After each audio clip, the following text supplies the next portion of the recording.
Bem-vindo, alunos, à nossa 12ª aula sobre metabolismo energético. Estamos abordando aí o ciclo de Krebs agora. A gente abordou na última aula a glicólise, dando continuidade aí ao processo de respiração celular. Então, se você não viu a 11ª aula, o ideal é que você assista, porque aqui é uma continuidade, né?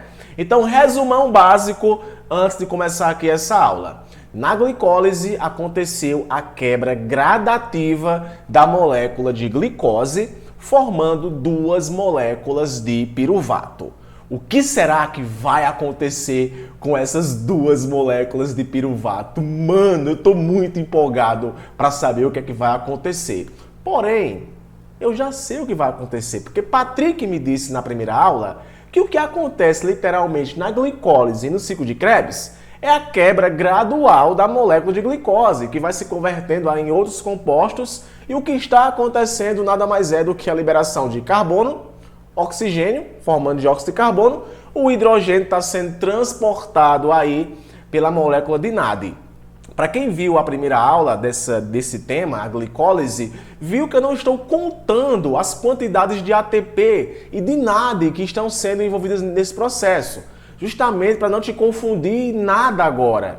Quando for na aula de cadeia respiratória, aí eu vou te passar um balanço geral de quantos ATPs foram feitos na glicólise, de quantos NAD foram formados na glicólise e no ciclo de Krebs. Combinado? Então, vamos conhecer esse processo sem tentar fazer balanço energético nenhum.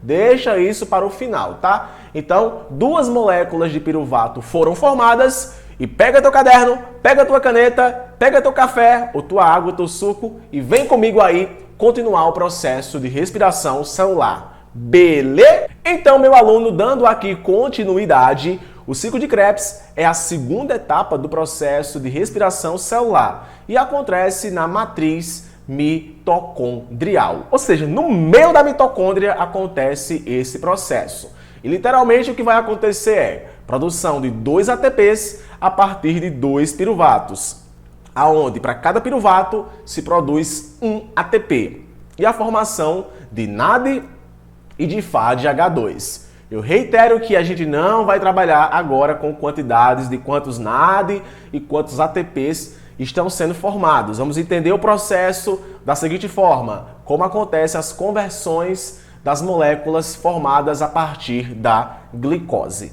Então, nessa imagem aqui, que é bem clássica, você vê o ciclo de Krebs. E literalmente, gente, parece muito com a glicólise. Vai quebrando e vai formando novos compostos. Beleza? Só que antes de acontecer o ciclo de Krebs, ocorre uma reação intermediária, que é a seguinte: do piruvato ao acetil coenzima A. Então, o que acontece? Vem antes do ciclo de Krebs e ocorre uma descarboxilação, ou seja, a retirada de carbono e oxigênio da molécula de piruvato.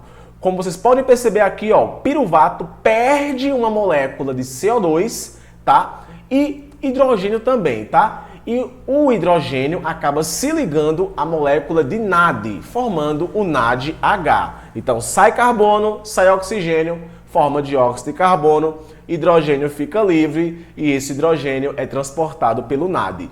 E acontece algo muito barato. Uma molécula chamada de coenzima A entra na composição aqui desse componente, formando o acetilcoenzima A. Então perceba que do piruvato para acetilcoenzima a coenzima A entra dentro da composição da molécula, acontece perca de oxigênio, carbono e hidrogênio, o carbono se liga com o oxigênio formando dióxido de carbono e o hidrogênio se liga ao NAD formando o NADH e está formado aí o acetilcoenzima A, que é essa molécula que vai entrar dentro da mitocôndria. Vai entrar dentro da mitocôndria. Não é a molécula que vai iniciar o ciclo de Krebs. Ela vai entrar dentro da mitocôndria. Por quê?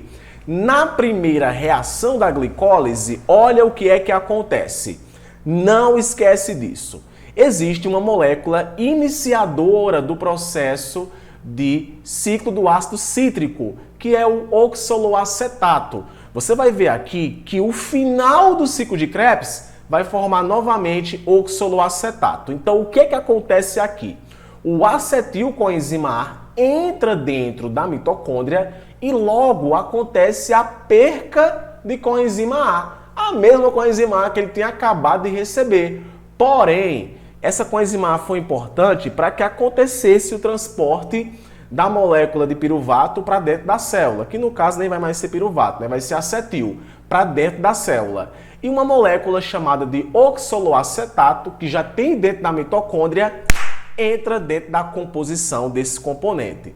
Então, sai CoA, que no caso é coenzima A, entra oxaloacetato na composição e se torna citrato. Por isso que você já viu em alguns livros que o ciclo de Krebs também é chamado de ciclo do ácido cítrico, por conta do citrato, que é o componente que vai começar aí esse ciclo. Então, conforme vai acontecendo as 8 reações, você vai perceber que vai perder carbono, oxigênio, formado de óxido de carbono, hidrogênio, vai ser transportado pelo NAD e o FAD também vai aparecer aqui nesse processo. Beleza? A enzima que catalisa essa reação é a enzima citrato sintase. Beleza? Segunda reação, conversão de citrato em aconitato e conversão de aconitato em isocitrato.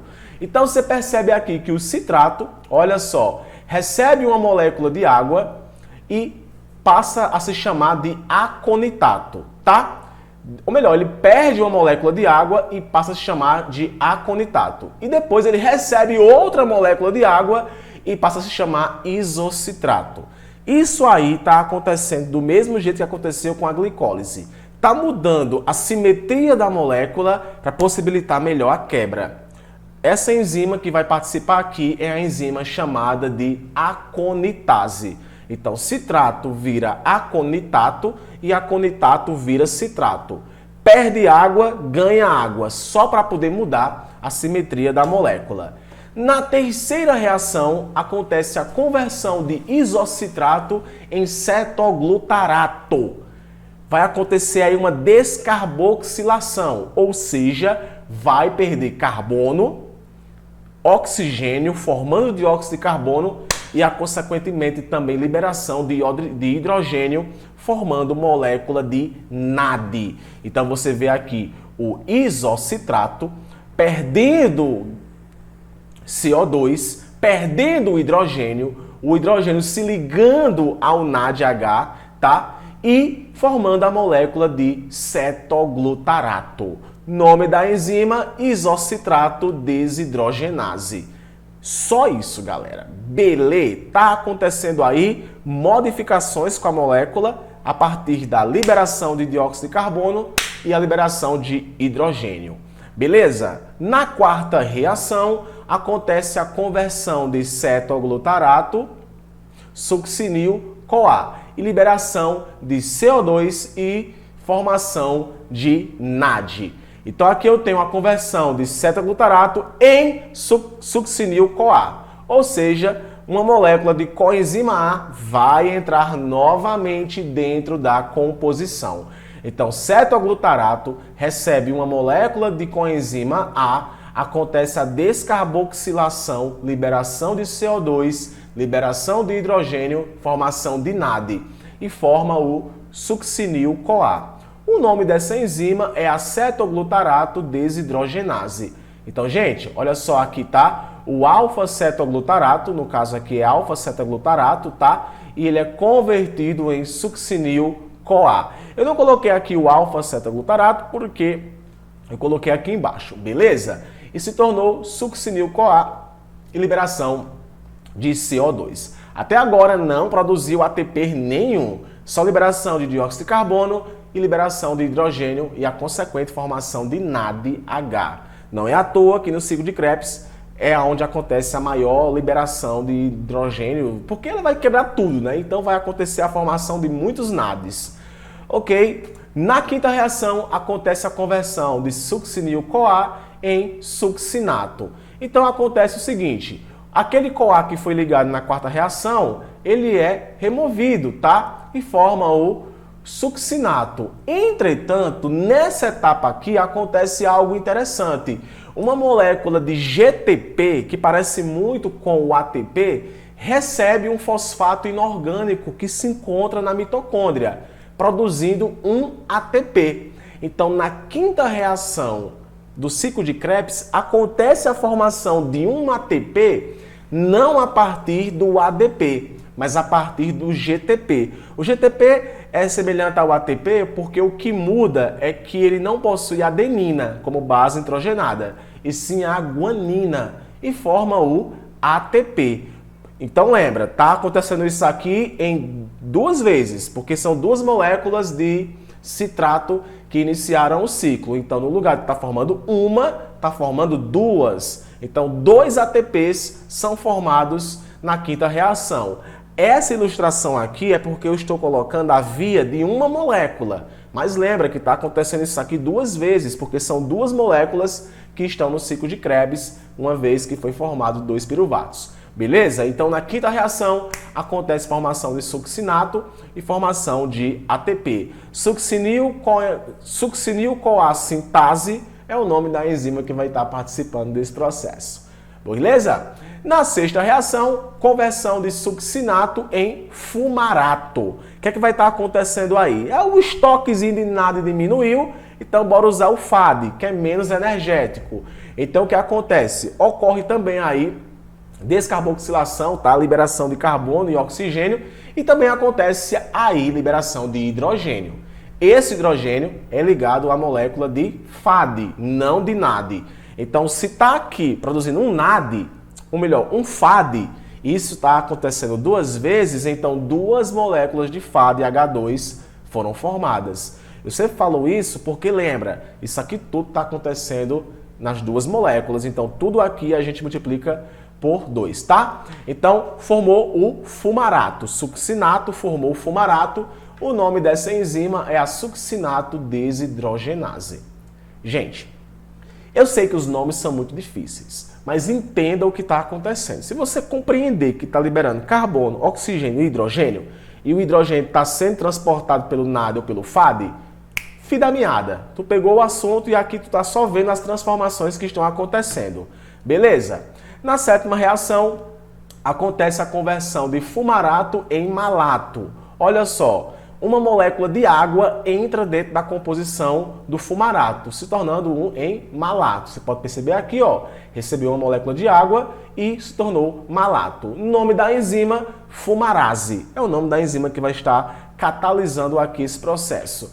E por fim, na oitava reação, ocorre a conversão de malato a oxaloacetato.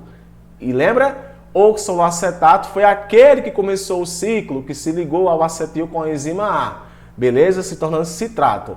Então, catalisado pela enzima malato desidrogenase, o malato ele acaba perdendo uma molécula, sendo reduzido uma molécula de NAD a NADH e se torna novamente o oxaloacetato, que vai voltar para o início do ciclo e vai acontecer novamente esse ciclo.